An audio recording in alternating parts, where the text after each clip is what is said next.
நட்சத்திரத்துக்கு இந்த நட்சத்திரம் அதாவது இருவர் நட்சத்திரம் ஜென்ம நட்சத்திரமா வந்தா ஒரே மாரி தன்மைய குடுக்கும் 2 பேத்துக்கும். ஆண், பெண் இருவருக்கும் ஒரே நட்சத்திரமா இருந்துச்சுன்னா, ஒரே மாரி திசை நடக்கும்.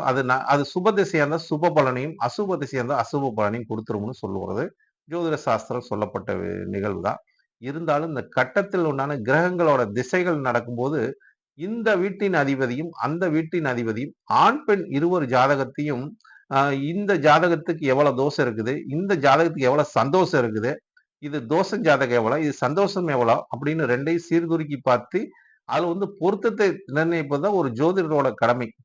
அத சரியா செஞ்சுட்டோமா, அந்த ஜாதகத்தை நம்ம வாழ வச்சிடலாம் அப்படிங்கிற ஒரு நிலைப்பாடு. ஏன்னா, தோஷம் இல்லாத ஜாதகமே கிடையாதுங்க. எல்லா ஜாதகத்திலும் தோஷம் உண்டு. எல்லா ஜாதகத்திலும் சந்தோஷம் உண்டு.